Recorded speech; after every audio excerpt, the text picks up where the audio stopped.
My name is Chloe. In our town, that name doesn't belong to a girl.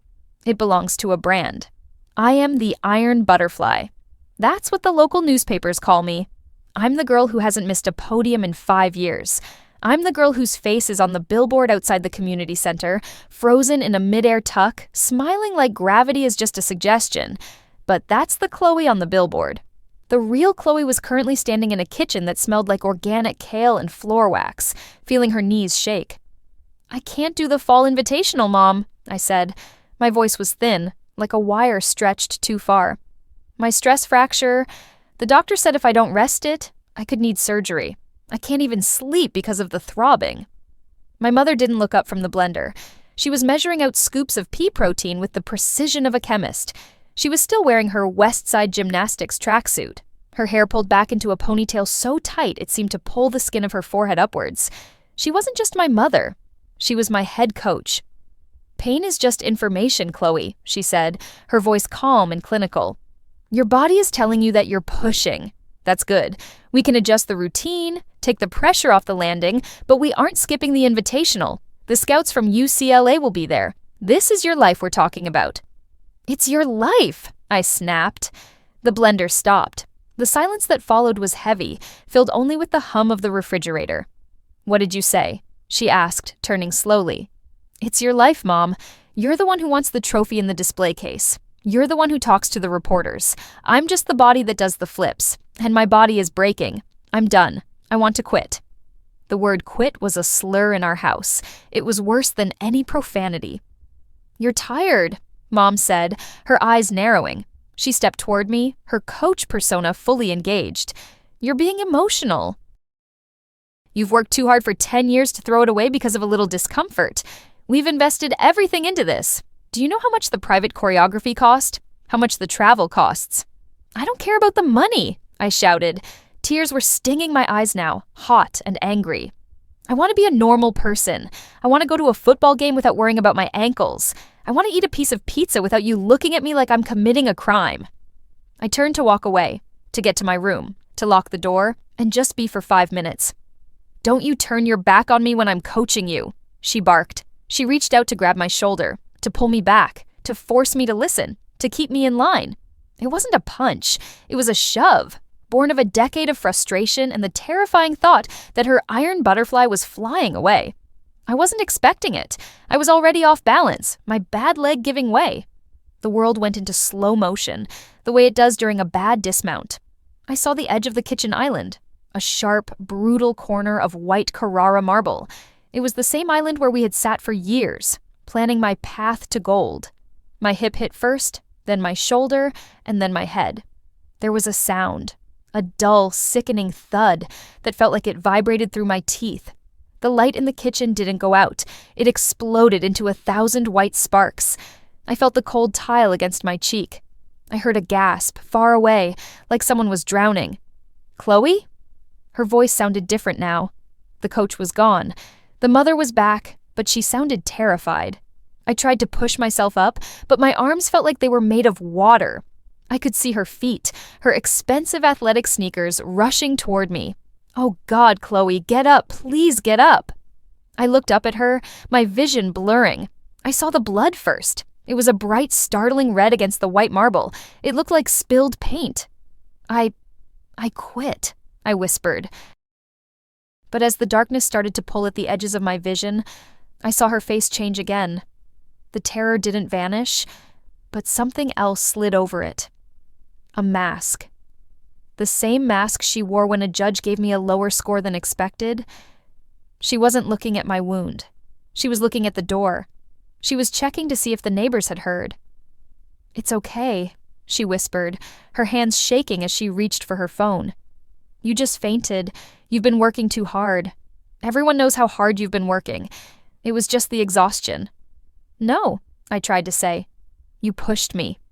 "Exhaustion," she repeated, her voice getting firmer, as if she could make it true just by saying it. "My poor, dedicated girl. You just gave too much of yourself to the team." The last thing I felt was her hand on my forehead. Not a caress, but a grip, holding the narrative in place as the world finally went black. The first thing I heard wasn't my mother's voice. It was the sound of a camera shutter. Click, click, click. I opened my eyes to a world made of fluorescent white and the smell of industrial-grade lavender. My head felt like it had been cracked open and stuffed with hot lead. Every beat of my heart sent a spike of white-hot pain directly behind my left eye. "She's awake," a soft voice said. I blinked, trying to pull the blurry shapes into focus. I was in a hospital bed. To my left, a tall, thin man in a suit I didn't recognize was holding a professional camera. To my right, my mother was sitting on the edge of my bed, her hand resting on my arm. She looked perfect. Her hair was brushed, her makeup was flawless, but her eyes were red-rimmed, just enough to look like a woman who had been crying for hours, but not so much that she looked ugly. "Mom?" I croaked. My throat felt like I'd swallowed a handful of gravel. "Oh, Chloe, thank God," she whispered, leaning in to press her cool forehead against mine. It felt like a performance. "You gave us such a scare, honey." "The doctor said it was a vasovagal syncope, a total collapse. Your body just stopped." I tried to shake my head, but the movement made the room spin. "No, the kitchen. We were fighting. I felt her grip on my arm tighten. Just a fraction. A warning. "You were so focused on the invitational," she said, her voice rising slightly, directed at the man with the camera. "You've been training 6 hours a day, keeping up with your AP classes, skipping meals just to get 10 more minutes on the uneven bars. I told you to rest, Chloe. I told you your dedication would be the death of you." The man in the suit, a reporter from the County Gazette, I realized, nodded sympathetically. "The price of greatness," he muttered, scribbling in a notebook. "The iron butterfly pushes until her wings break. It's a powerful story, Mrs. Vance." "It's the truth," my mother said, her voice trembling with a fake, fragile pride. "She's just too brave for her own good. She hit the island on the way down. Concussion, 3 stitches, and a bruised spirit. But she's a fighter." "Wait," I gasped, trying to pull my arm away. "That's not—" "You pushed me. We were arguing because I wanted to quit." The room went silent. The reporter paused, his pen hovering over the paper. My mother didn't flinch. She just let out a long, shaky breath and looked at the reporter with a gaze full of tragic pity. "The concussion," she whispered. "The doctors warned us about the confusion. Retrograde amnesia and false memory projection. It's common with head traumas. She's creating a conflict in her mind because her brain can't handle the fact that she simply failed, that she fainted." She turned back to me, her eyes as hard as flint. "Rest, Chloe. You're confused. You're trying to blame someone because you're frustrated that you're sidelined. We'll get through this. The team needs you to be the hero, not a victim of your own nerves."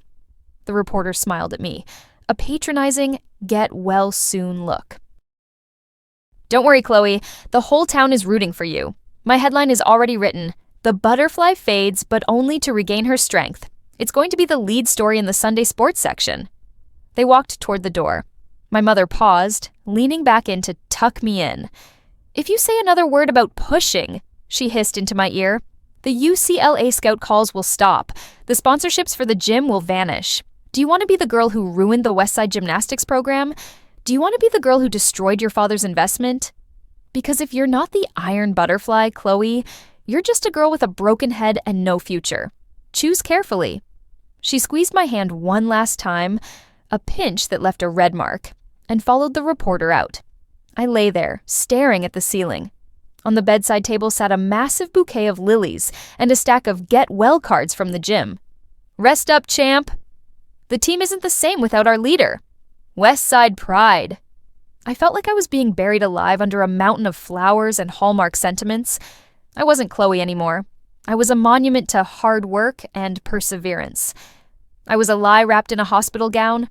The door opened again. A nurse walked in to check my vitals. She was young, with tired eyes and a kind smile. "You're the gymnast, right?" she asked, wrapping the blood pressure cuff around my arm. "My daughter has your poster on her wall. She wants to be just like you."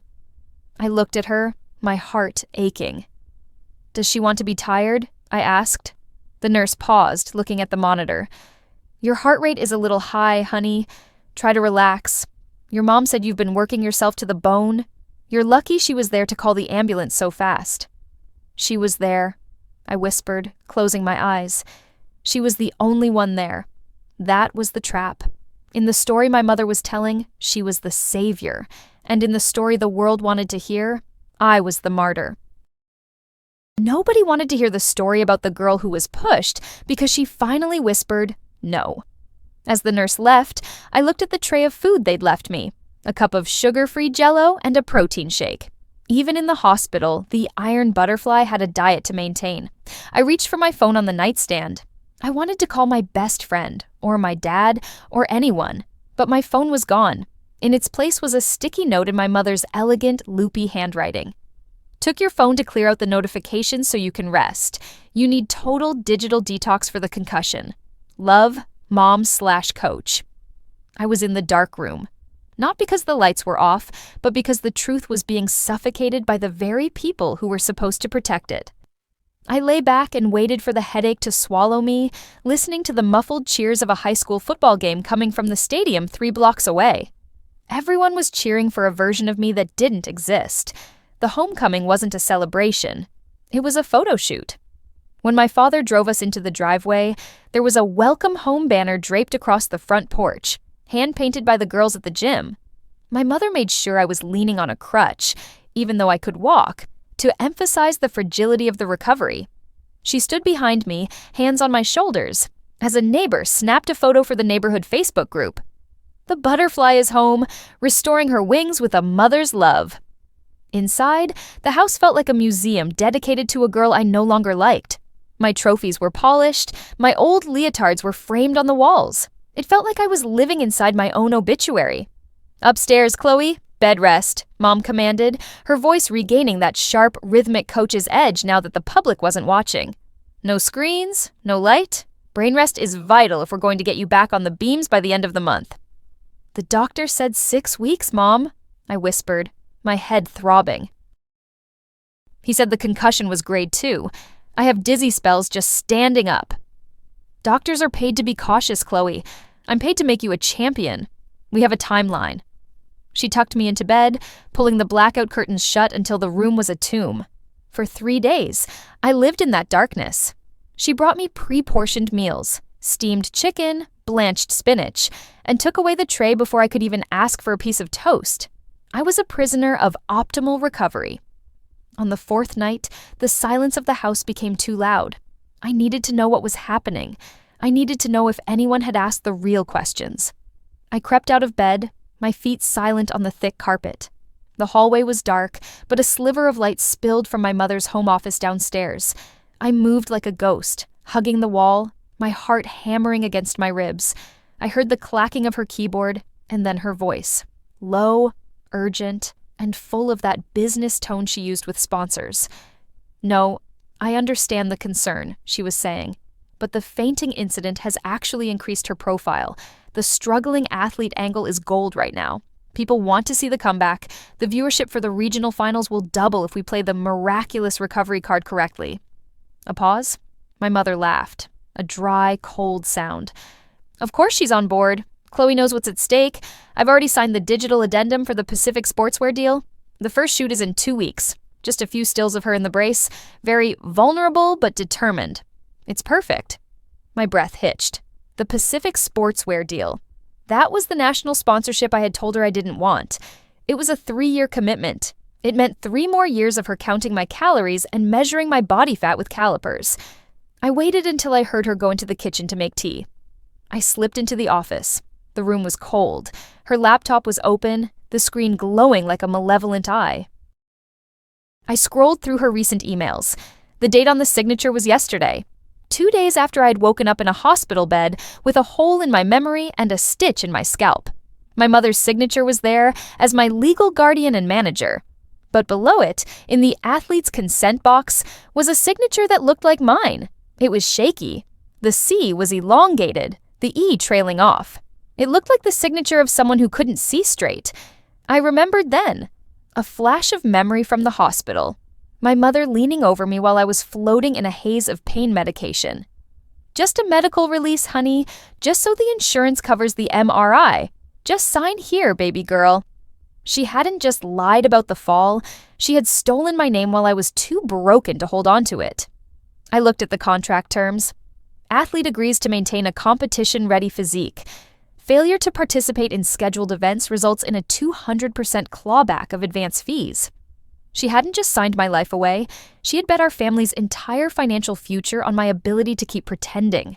She had turned my concussion into a marketing campaign. "Looking for something, Chloe?" I spun around.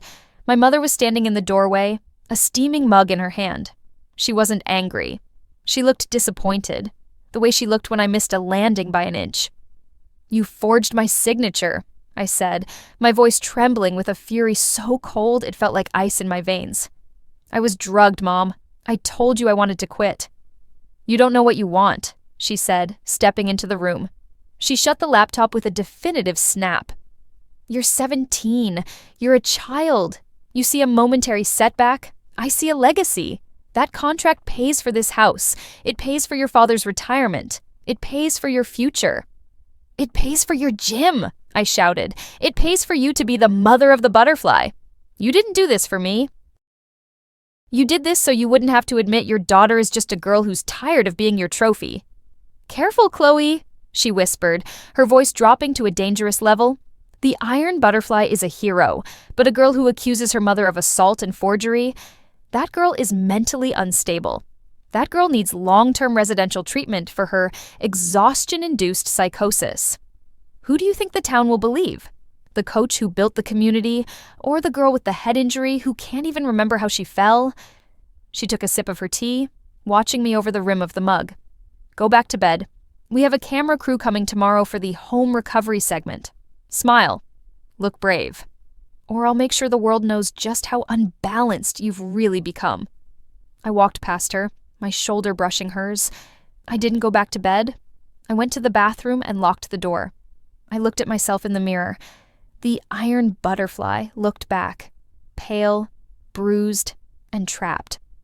But as I touched the scar under my hair, I realized she was right about one thing. The world was watching. And tomorrow, they would be bringing their cameras right into our perfect home. She wanted a show. I decided right then, staring at my own shattered reflection, that I was going to give her a performance she would never forget. The morning of the interview, the house felt like a movie set. A van from Channel 8 News was parked in our driveway, its satellite dish pointing toward the sky like an accusing finger. Inside, the living room had been transformed. High-powered LED lights turned our cozy den into a sterile, blinding white stage. Cables snaked across the Persian rug like black vines. "Positioning is everything," my mother whispered, adjusting the collar of my soft pastel pink sweater. "We want you in the armchair. It looks more recovered than the sofa. And keep the crutch leaned against the side table. It's a visual reminder of what you've overcome." She was in her element. She'd spent the last hour charm-offensiving the camera crew, offering them bottled water and talking about the heartbreaking resilience of the youth athlete. The reporter was Sarah Jenkins, a woman known for her human interest stories, the kind that makes suburban moms cry over their morning coffee. She looked at me with a practiced, liquid sympathy. "You ready, Chloe?" Sarah asked, her voice a soft coo. "We're going live in 3 minutes. We'll start with the footage of your billboard, talk about the collapse, and then move to your heroic decision to sign the new sponsorship and get back on the beam." "I'm ready," I said. My voice was flat.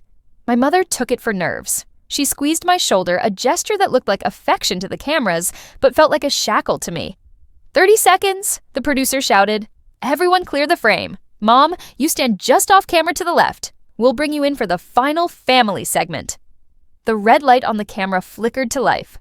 "Good morning, Tri-County," Sarah began, her face shifting instantly into her TV persona.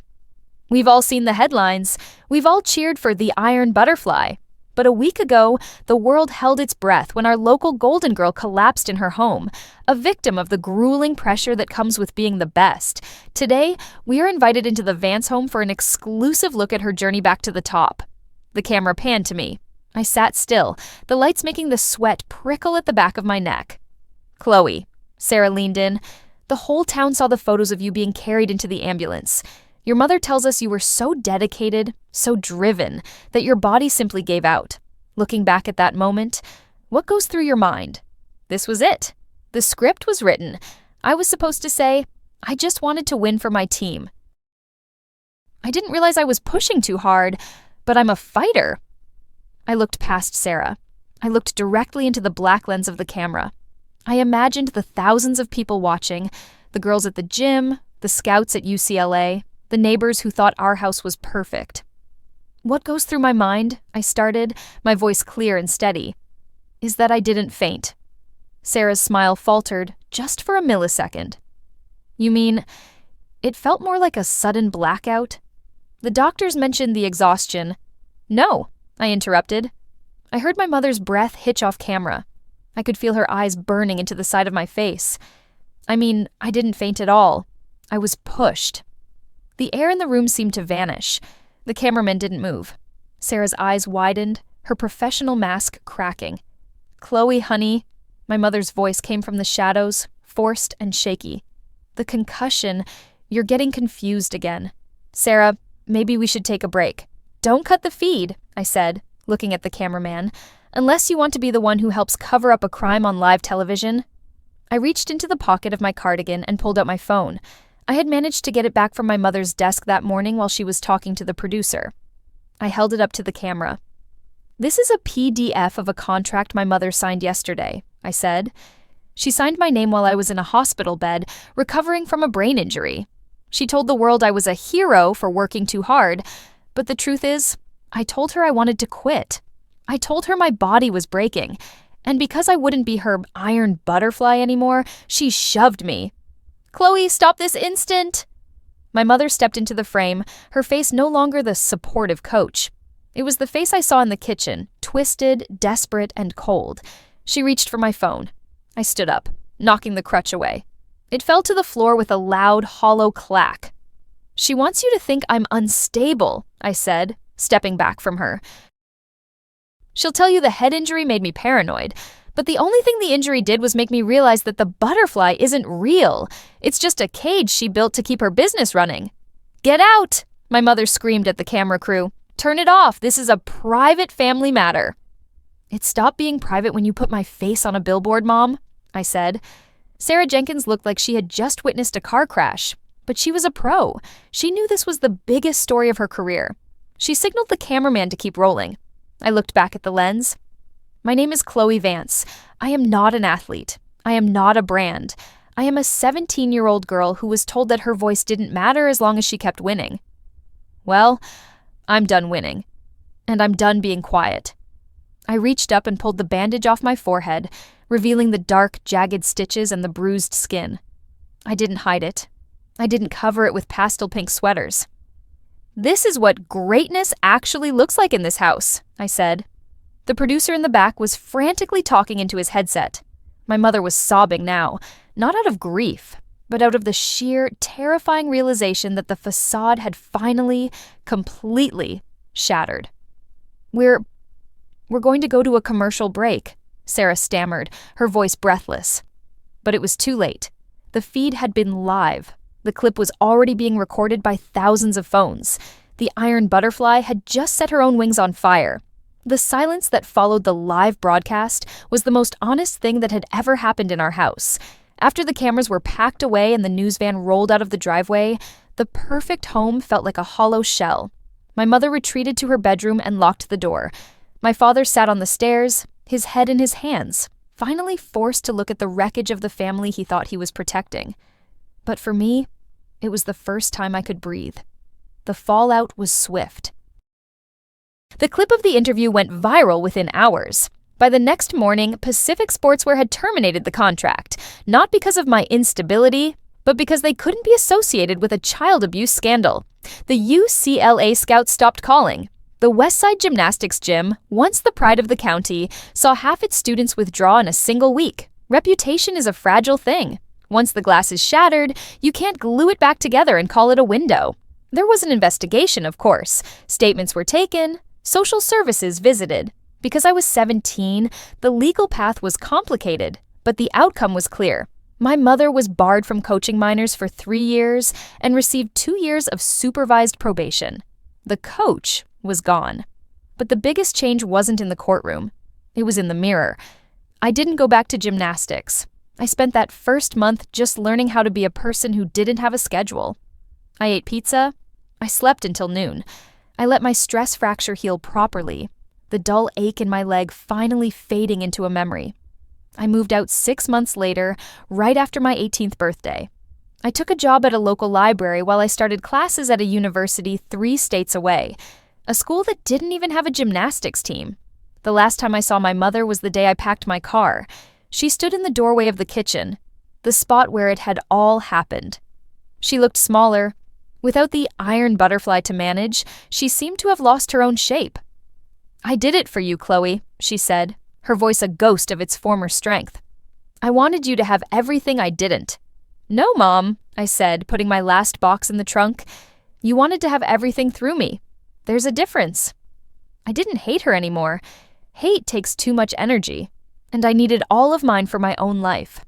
I just felt a quiet, heavy pity.